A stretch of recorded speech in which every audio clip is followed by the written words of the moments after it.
Mesdames et messieurs, bonjour. Merci de nous être fidèles. Vous nous regardez de partout à travers les quatre coins du monde. Nous en sommes vraiment reconnaissants. Et bienvenue dans votre grand magazine Face à Face. JC Ifamba est au cadrage. Je me nomme Dadim Pouyeme. Vous nous regardez de partout, comme je viens de le dire. Vous êtes aux États-Unis d'Amérique, où j'ai fait coucou à M. Dinosaure Kamina, communicateur privé et chef de l'État.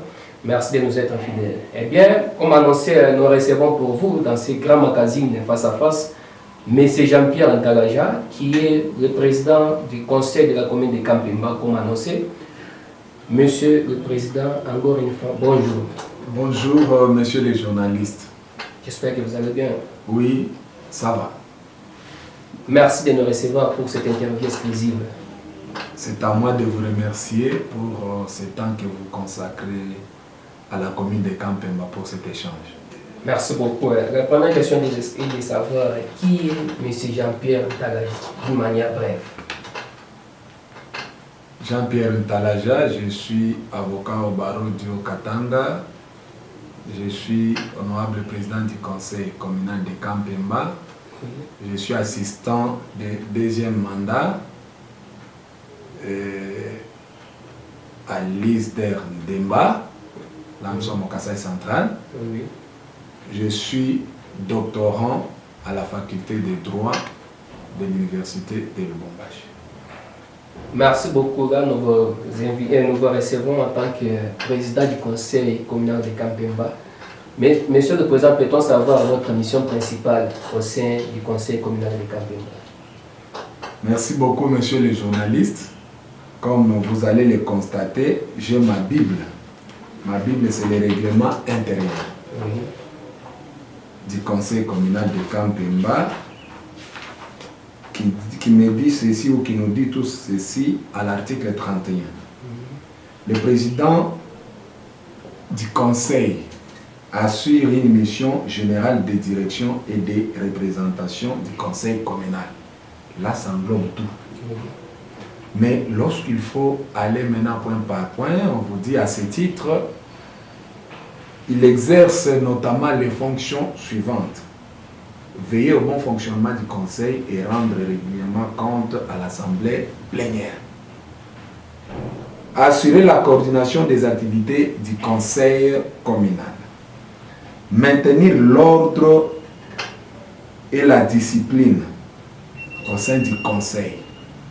Maintenir l'ordre dans l'enceinte du siège du conseil communal avec le concours des éléments de la police nationale dont il dispose.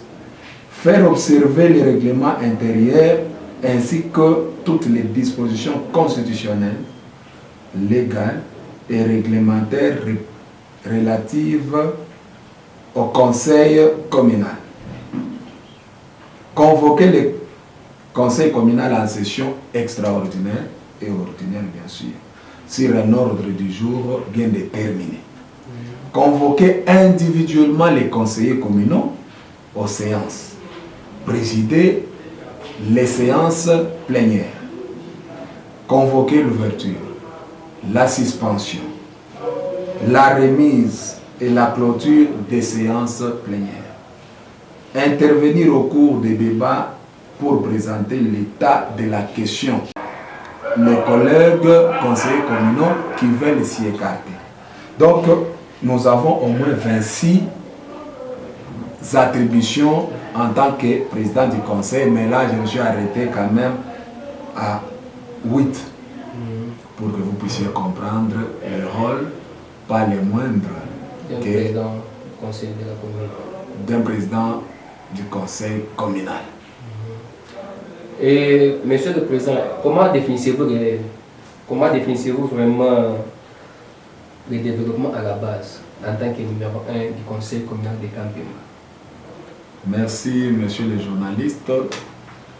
Par développement à la base, sans tenir compte des théories d'école, nous visons ou nous voyons tout ce qui fait l'épanouissement, tout ce qui apporte un changement dans notre commune. Je donne un exemple. Lorsque vous avez l'état de route à caractère communal, ça nous implique, donc ça nous interpelle. Chaque fois que je passe dans des bouts, chaque fois que je vois les immondices dans des parcelles ou le long des avenues, ça m'interpelle en tant que président du conseil communal. Ici, ça m'interpelle pour me dire qui d'entre nous doit faire que notre commune soit propre.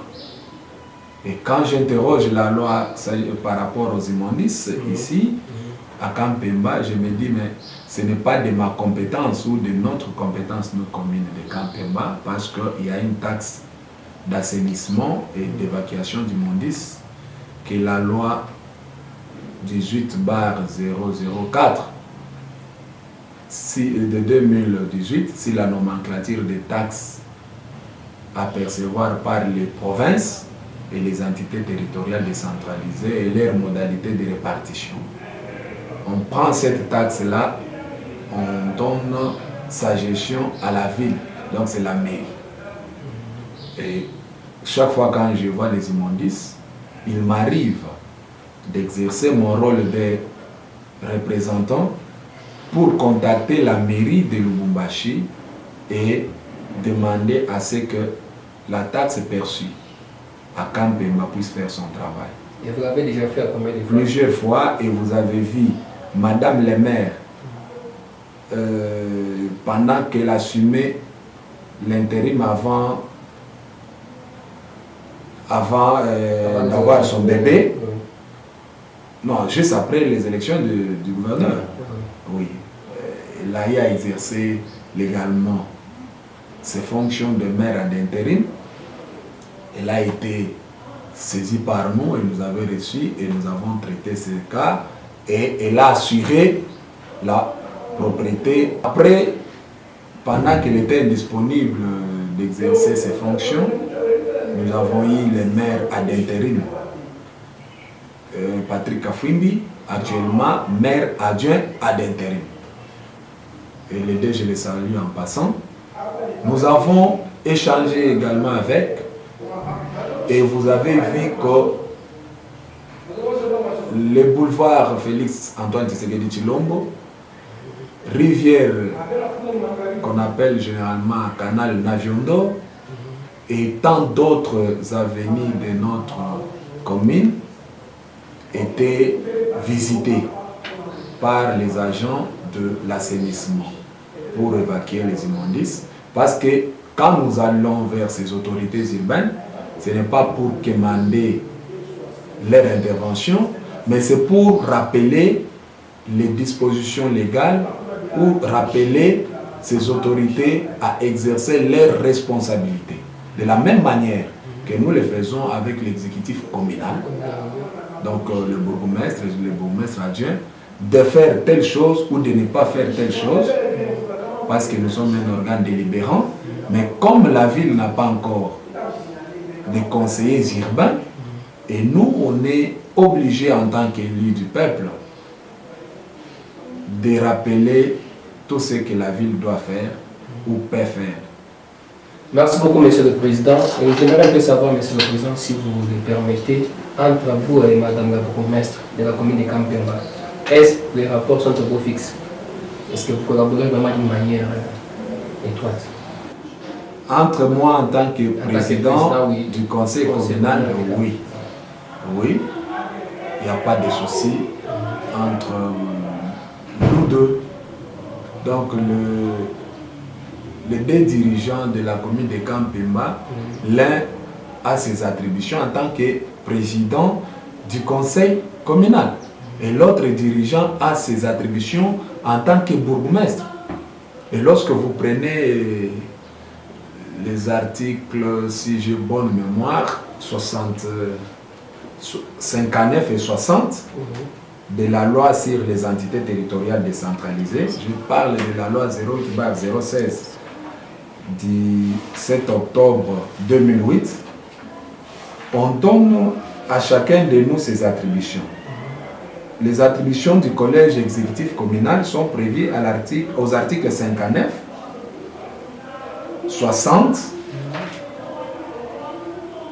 61 et voire 62. 62, là on dit le bourgmestre agit par quel acte ou sa décision, ça s'appelle comment. Mais là où vous avez peut-être entendu que le bourgmestre et les conseillers communaux ne s'entendent pas, c'est seulement par mauvaise foi et par refus d'applicabilité des textes légaux. Donc à Kampemba, cette collaboration non seulement entre les présidents du conseil que je suis et la bourgmestre Mireille Mianda, je la salue aussi en passant, mais aussi entre les deux organes, l'exécutif communal et le conseil communal ont créé un cadre de concertation. Ce cadre de concertation, dans un premier temps, concerne les deux organes pour se communiquer, pour échanger, pour parler le développement à la base que vous m'avez posé comme question ici. Mais ça ne se limite pas à ce niveau. Nous avons aussi les staffs dirigeants. Donc on ne se limite pas au bourgmestre et son adjoint.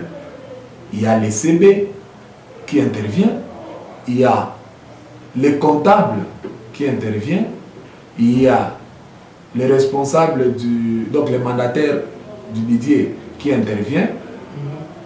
Mais dans le cas de chez nous, c'est la CB et la comptable, hein, parce que je parlais les CB et les comptables, mais vous allez comprendre que chez nous, il s'agit des dames. Oui, ouais.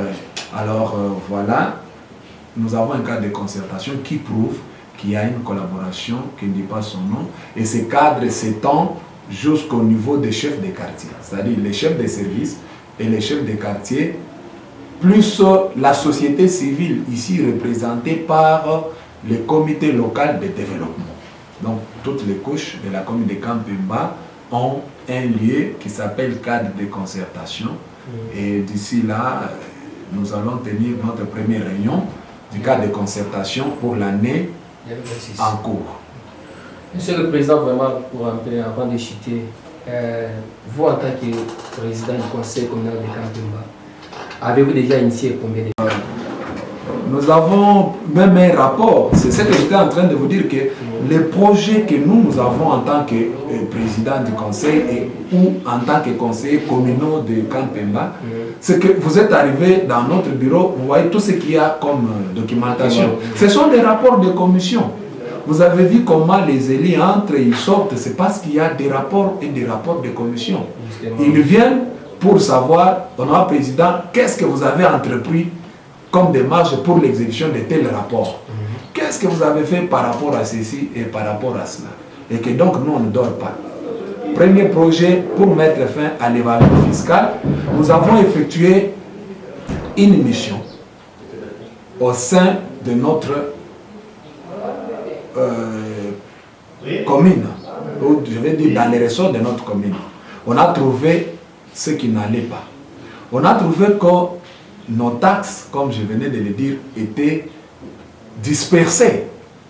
Il y a même des taxes qui se percevaient ou qui continuent à être perçues par les gens des anciens bourgmestres.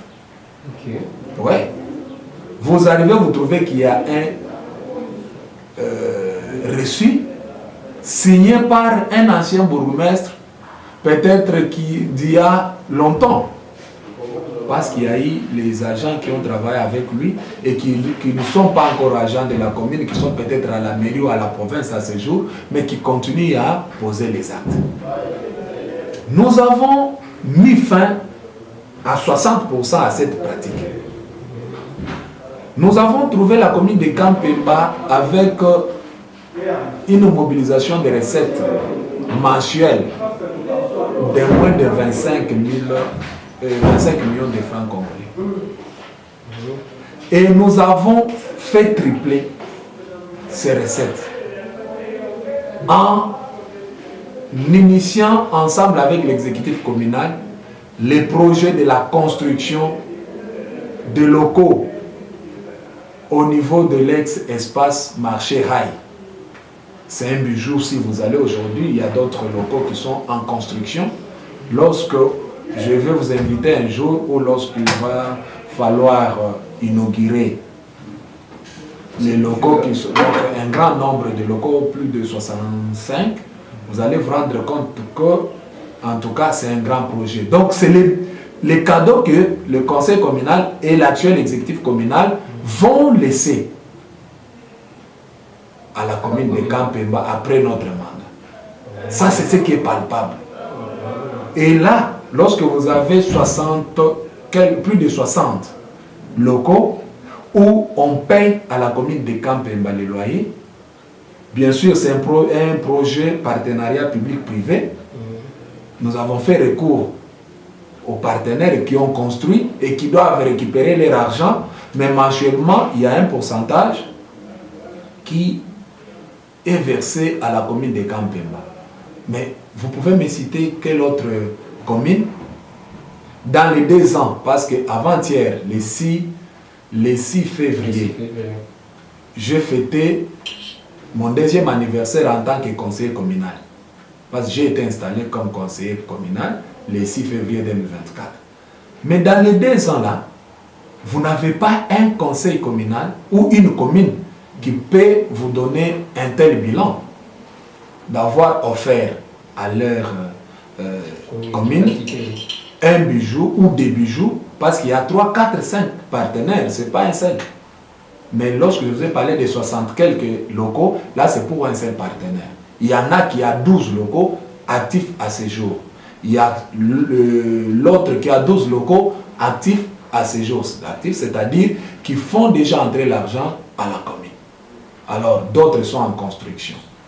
Si on n'avait pas eu de difficultés, de collaboration ou de communication entre nous, commune de Kampemba, et la mairie de Lubumbashi, ces difficultés qui ont même amené à la ville de Lubumbashi d'aller faire détruire d'autres locaux, on serait à ce jour à 80% de réalisation de ces projets. Mais déjà, c'est un Eldorado pour notre commune.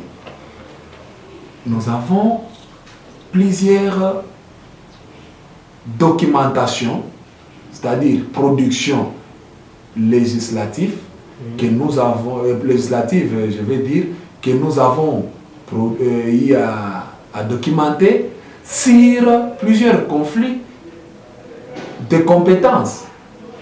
Nous avons au moins 11 dossiers qui nous opposent à la ville de Lubumbashi, et ces dossiers sont portés même au niveau national, et le VPM de l'Intérieur nous a reçus. J'ai conduit en 2024 une mission à Kinshasa pour être entendu au niveau du ministère de l'Intérieur et de la décentralisation pour savoir qu'est-ce qui est à la base des tensions, des conflits entre Kampemba et la ville de Lubumbashi. Mais quand nous avons eu à donner notre déposition, le ministère de l'Intérieur est resté, en tout cas, je ne sais pas avec quel sentiment, mais un sentiment de déception de la mise en œuvre de la décentralisation. Parce qu'il ne pouvait pas s'imaginer qu'il y a immixtion des autorités politico-administratives dans la gestion des ETD jusqu'à ce niveau. Alors, nous sommes en tant que conseil communal en train de nous battre. Et vous êtes vraiment entendu à Kinshasa, le VPM? Le VPM a décidé, a pris une décision demandant au gouverneur de province de convoquer une réunion mixte, de mettre sur pied une commission mixte, commune de Kampemba, mairie de Lubumbashi, les deux comme partie prenante, ou bien comme partie litigante, je voulais dire, et les experts de la décentralisation, les experts de la territoriale, c'est-à-dire de l'inspection de la territoriale, ici la division provinciale, et les experts du budget, les experts de finances, tous ces gens-là et les conseillers du gouverneur de province et lui-même en tant que président pour mettre fin à ces immixtions. Malheureusement, nous n'avons pas eu, on a tenté avec le gouverneur Jacques Yaboulakato qui est à Kinshasa pour des raisons que vous connaissez en consultation. Ça n'a pas marché avec lui. Le gouverneur ad intérim, il est sur ce dossier. Parce que lorsqu'il est venu, nous avons été appelés par la province et nous avons déjà donné notre version des faits. Nous ne savons pas est-ce que la mairie a déjà donné sa version des faits, est-ce que les experts ont été entendus quant à ça, et la plénière, c'est-à-dire une réunion générale, aura lieu quand pour que nous puissions être autour d'une table afin de discuter de ces choses. Parce que le développement des Campemba constitue une priorité pour nous. Sans ce développement, qu'est-ce que nous allons donner en 2028 comme bilan? Mon mandat en tant que conseiller communal s'arrête en 2028, bien sûr, avec l'installation d'un nouveau conseil communal. Merci beaucoup, Monsieur le Président, pour chuter. Vous, en tant que président du conseil communal de Campemba, quels sont vraiment les défis actuels? Ah, merci. Cette question devrait être la première, à mon sens. Face à toutes les difficultés que je viens d'expliquer, les difficultés d'abord qui est au niveau interne, les difficultés qui est au niveau externe. Au niveau interne, parce que les gens ne se sont pas encore appropriés de la décentralisation, ne comprennent pas comment fonctionnent réellement les entités territoriales décentralisées en République démocratique du Congo. Au fur et à mesure, ils seront toujours difficiles. Non, c'est une volonté politique. C'est un problème d'accompagner la vision du chef de l'État. Parmi les piliers, parmi les grands projets de son mandat actuel, lorsque vous arrivez au ministère de l'Intérieur, vous trouverez qu'il y a ces projets de la mise en œuvre effective de la décentralisation. Chacun de nous, moi en premier, devons jouer notre rôle d'acteur politique majeur de la mise en œuvre de la décentralisation. Ça, c'est le premier défi. Le deuxième défi, c'est que chacun de nous doit comprendre ses attributions et respecter la loi. Là, je suis en train de parler d'une manière générale parce que ce sont des grands chapitres. Hein. Oui, oui. Ce sont des grands chapitres si c'est dans un ouvrage. Chacun de nous doit savoir comment gérer les finances publiques locales. Mais chacun de nous doit savoir d'où viennent ces finances publiques et faire arrêter l'ingérence des autorités politico-administratives dans la gestion des ETD. Mais aussi les acteurs locaux. Ici, je parle de chefs de quartier, je parle de cadres de base, les responsables du comité de développement local, nous-mêmes en tant qu'élus locaux, le bourgmestre et son équipe, tous les chefs de service de concentrés et les agents de la fonction publique locale, tout le monde doit exercer ses attributions conformément à la loi et ce sera un grand héritage que nous allons laisser à ce pays, à la République démocratique du Congo, parce que c'est pour la première fois, avec la constitution actuelle, qu'il a plu à l'autorité suprême du pays, je cite Excellence, Monsieur le Président de la République, chef de l'État, qui a bien voulu organiser les élections à tous les niveaux. Mais pour y arriver, pour arriver à ce développement comme défi à relever, nous devons parachever le processus électoral en votant les gens que j'ai toujours moi appelés les sénateurs de la ville, c'est-à-dire les conseillers urbains. Et en votant également les bourgmestres et les bourgmestres adjoints qui vont nommer à leur tour les gens que j'ai toujours appelés les ministres communaux qui s'appellent échevins. Et à leur tour, les conseillers urbains iront voter les maires de la ville et les maires adjoints. Et à ce niveau-là, nous aurons la décentralisation à la base, ou le développement à la base que nous voulons. Mais ça ne doit pas s'arrêter à ces défis. Il y a le défi des transferts de compétences. Ce qui nous est reconnu par la loi doit être palpable. C'est là que nous aurons ce développement que nous chérissons et que nous prenons. Merci beaucoup, Monsieur le Président, pour citer vraiment un petit message à la population des Campemba que vous avez donné mandat. Premièrement, je remercie sincèrement cette population de la commune de Campemba, que j'ai toujours appelée affectueusement boss. Boss parce qu'ils m'ont donné les mandats. Donc ces gens-là, ces électeurs, nous ont donné les mandats d'exercer, de parler en leur nom. Ils sont nos boss. Cette population doit se sentir accompagnée à tous les niveaux et nous sommes là quant à ces, raison pour laquelle nos bureaux sont ouverts. Nous, on n'a pas les jours ni de repos, on n'a pas les jours non plus d'audience. Nous recevons chaque jour. Il suffit seulement que vous puissiez arriver au conseil communal, vous allez nous trouver, ou vous allez trouver un conseiller qui fait la permanence. Donc vous ne pouvez pas trouver au conseil communal qu'il n'y a personne, non. Il y a 4 membres du bureau du conseil et vous trouverez toujours un d'entre nous. Merci à cette population et vous ne serez pas déçus. D'ici 2028, à la fin de notre mandat, nous allons vous donner les bilans. Mais chaque année, comme d'habitude, nous avons toujours le temps de vous donner notre bilan.